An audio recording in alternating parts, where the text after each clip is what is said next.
Media नई सुबह के खास प्रोग्राम फेस टू फेस में आपका स्वागत है। मैं हूं हमवीर सिंह। आप तो जानते हैं भारत के कोने कोने में घूमते रहते हैं, ऐसे लोगों की तलाश करते हैं जो समाज के लिए कुछ काम करते हैं। आज हम भारतीय जनता पार्टी की तरफ से एक सर्वे कर रहे थे आईपी एक्सटेंशन में कि भारतीय जनता पार्टी के जो वर्तमान में काउंसलर हैं वो कितना काम कर रहे हैं, कितना विकास कार्य किया है। इसी तलाश में हमने देखा कि एक बहुत बड़े होर्डिंग पोस्टर लगे हुए थे ज्योति गौतम जी के, और हमने जनता से पूछ लिया कि ज्योति गौतम जी के बारे में बताइए। तो उन्होंने बताया कि बहुत बड़ी सामाजिक कार्यकर्ता हैं, वो समाज के लिए सेवा करती हैं। तो हमने सोचा कि क्यों ना उन्हीं से जाने ज्योति गौतम जी के पास, तो जानेंगे उनसे, उनकी जुबानी उन्होंने किस लिए वो फेमस है, जनता की क्यों चाहिए थी। मैम आपका स्वागत है फेस टू फेस। आपका बहुत बहुत धन्यवाद। आप हमारे पास आए और आपने ये सोचा कि या ज्योति गौतम का इंटरव्यू लिया जाए। सबसे पहले तो मैं आपका हार्दिक अभिनंदन और स्वागत करती हूँ। और मैं ज्योति गौतम व्यवसाय से तो एक शिक्षिका हूँ, विज्ञान की शिक्षिका हूँ, जो सेंट जोसेफ्स एकेडमी सविता विहार में एक बहुत ही रेप्यूटेड स्कूल है और इसमें मैं पीजीटी केमिस्ट्री के पद पर कार्यरत हूँ। इसके अलावा मैं यूँ कहूँ कि समाज सेविका के नाम से मैं आईपी एक्सटेंशन में बहुत प्रख्यात हूँ। सभी लोग मुझे जानते हैं कि मैं समाज सेवा के लिए कभी भी पीछे नहीं हटती।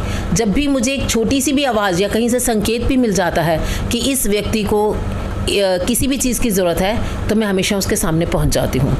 मैं स्लम एरिया में, डेफ एंड डम्ब स्कूल में, जितने भी एनजीओज हैं या कुछ ऐसे विकलांग केंद्र हैं, कहीं भी अंध विद्यालय हैं, ब्लाइंड एसोसिएशन है, हर जगह से मैं जुड़ी हुई हूं। और ख़ासकर ऐसे लोगों की सेवा करने में मेरे मन को बहुत अनुभूति मिलती है और मुझे बहुत शांति मिलती है। इसके साथ साथ मैं आपसे ये कहूँगी, समाज सेवा का काम जो है वो मन से होता है, कभी किसी को दिखावे से नहीं होता। और मैं इस समाज सेवा के काम से बहुत सालों से जुड़ी हुई हूँ।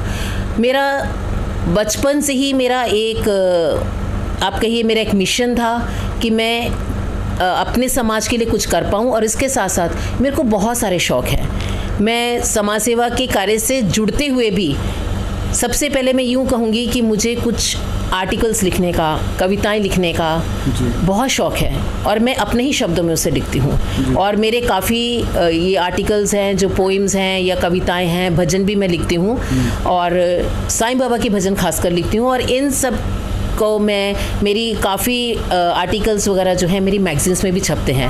हमारे स्कूल में एक बार कंपटीशन हुआ था टीचर्स का, तो उसमें भी एक मैंने कविता लिख कर दी थी।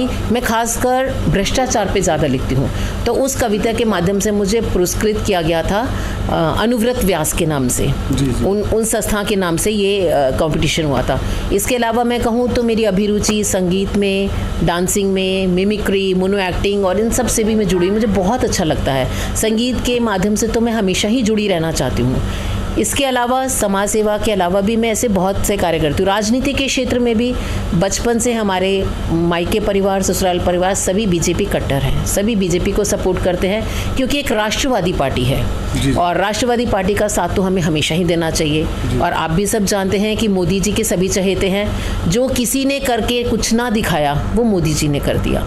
तो हम तो मोदी जी के भक्त हैं। मैं तो यही कहूँगी मोदी जी की जय हो। और मैं वर्तमान में पहले जब मैं इस बीजेपी से जुड़ी थी तो मैं जड़ से जुड़ी हुई हूँ। मतलब ऐसा नहीं कि मैं एकदम से ऊंचे पद पर आ गई है, कैसा है, मैं जड़ से जुड़कर काम करना पसंद करती हूँ। जब मैं मंडल में आई थी तो मेरे पास कुछ भी पद नहीं था।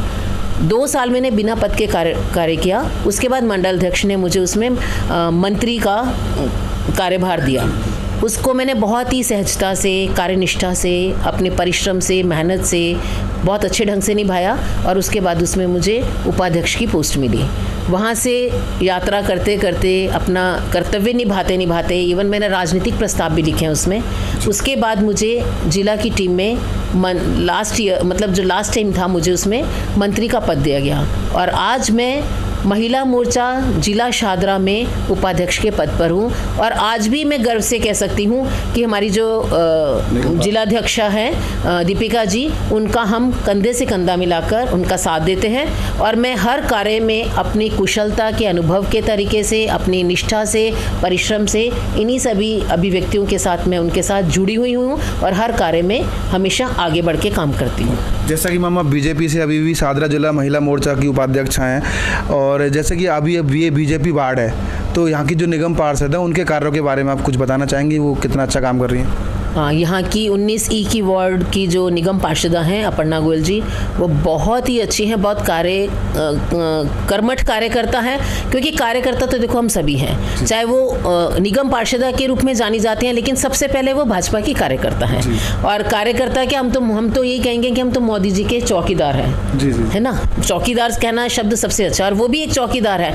वो चौकन्नी होकर हर क्षेत्र में, अपने क्षेत्र में हर इंसान की ज़रूरत को सजगता से सबको देखती हैं, क्या ज़रूरत है उनकी, क्या परेशानी है, उन सबको भी उसको मसले को हल करने की पूरी कोशिश करती हैं और जनता को हमेशा अपने साथ लेके चलती हैं। और मैं भी उनके साथ जुड़ी हूँ और बहुत गर्व से कह सकती हूँ कि जब वो काउंसलर बनी थी, उनसे पहले जब उनकी रैली में जाया करते थे या उनके साथ कन्वेंसिंग के लिए जाया करते थे, तो हमने उनका राइट हैंड बनकर उनका साथ दिया है। और आज उनको कहते हैं ना, जनता ही जिताती है। देखो, अगर सामने ऑडियंस नहीं है और हम कोई प्रोग्राम कर रहे हैं, ऑडियंस ही सामने नहीं है, तो प्रोग्राम को कोई फायदा नहीं है। उसी तरह जनता उनके साथ थी और वो भारी मतों से विजयी हुई थी, और आज भी वो अपने क्षेत्र की जनता का बहुत ध्यान रखती हैं। जैसा कि मैम एक टीचर भी रही हैं आप, और टीचर हैं अभी भी, और एक सिंगिंग का क्षेत्र में बहुत आगे हैं, और आपने बीते कोरोना काल में भी कुछ एक्टिविटीज़ की थी, तो थोड़ा सा बताइए जनता को, जो लोग देख रहे हैं प्रोग्राम, ताकि वो देख करके कंपटीशन में वो भी जनता को और भला कर सकें।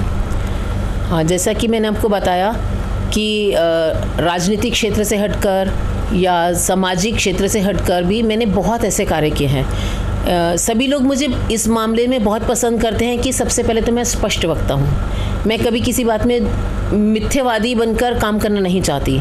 और इसके अलावा मैंने स्कूल में अपने एक साइंस टीचर होने के नाते मैंने बहुत सारे अवार्ड्स जीते हैं। आप देखिए मेरे पास कितनी शील्ड्स हैं, कितने अवार्ड्स हैं, मुझे कितने अवार्ड्स मिले हुए हैं। संगीत के क्षेत्र में, शिक्षा के क्षेत्र में मुझे मनीष सिसोदिया जी से भी अवार्ड मिला था। मैं हर साल अपने स्कूल से साइंस एग्जीबिशन के लिए बच्चों को मॉडल मेकिंग कॉम्पिटिशन्स में लेकर जाती थी, और मैं हमेशा उनको स्टेट लेवल तक लेकर आई हूँ और उनको विजयी बनाकर लाई हूँ। और इसके साथ साथ मुझे भी, क्योंकि एक एज ए गाइडेड टीचर, मुझे भी उसमें बहुत सहभागिता मिली और मैंने ऐसे बहुत सारे अवार्ड्स जीते।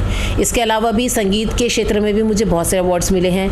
टीचिंग में भी मुझे बहुत सारे अवार्ड मिले हुए, बेस्ट टीचर का अवार्ड भी मिला हुआ है। और इसके अलावा भी जितनी भी और संस्थाओं से मैं जुड़ी हूँ, मैं NGO भारत विकास परिषद में गत 3 वर्षों से मैं प्रधान के रूप में कार्य किया है।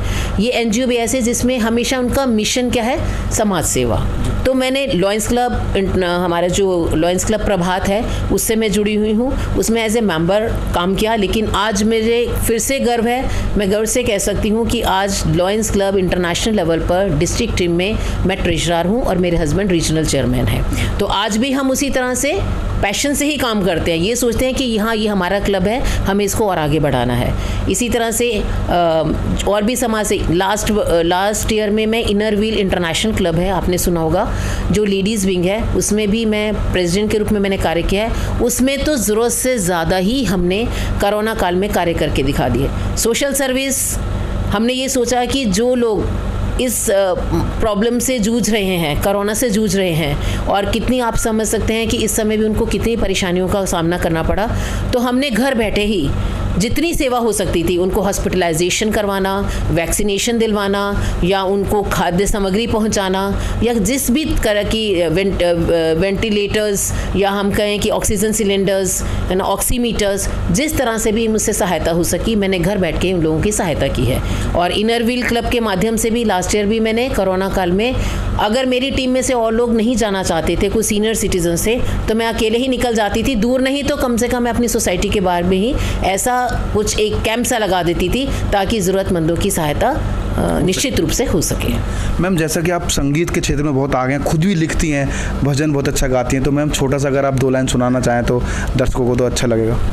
हाँ, मैं संगीत के साथ भी बहुत सालों से जुड़ी हुई हूँ। बल्कि यूँ कहिए कि जब मैंने अपना पहला कदम विद्यालय में रखा था, तो मैं as a prayer student centre में खड़ी होती थी। मुझे शुरू से ही गाने का, संगीत का बहुत शौक़ है, और डांसिंग का भी है। समय समय पर जैसा, मतलब क्लब्स में हो या कहीं भी हमारे कुछ ना कुछ कॉम्पिटिशन्स होते हैं, या स्कूल में भी मैं बहुत अच्छी भूमिका निभाती हूँ, हर चीज़ में पार्टिसिपेट करती हूँ। और साईं बाबा की मैं अनन्य भक्त हूँ। यूँ तो सभी ईश्वर समान हैं, लेकिन साईं बाबा को मैं मानती हूँ, और ज़्यादातर उनके भजन मैं खुद लिखती हूँ। तो मैं आपको सिर्फ 2 पंक्तियों में उनका, साईं बाबा का एक भजन सुनाऊंगी। स्वर्ग से सुंदर सपनों से प्यारा है तेरा दरबार, स्वर्ग से सुंदर सपनों से प्यारा है तेरा दरबार। बरस रहा है हम सब पर बरस रहा है हम सब पर साईं जी तेरा प्यार, साईं जी तेरा प्यार में मिला है, हमें हर बार मिला है। साईं जी तेरा प्यार मिला है, हमें हर बार मिला है। बहुत बढ़िया मैम, बहुत बढ़िया। तो मैम हमसे बात करने के लिए बहुत बहुत धन्यवाद।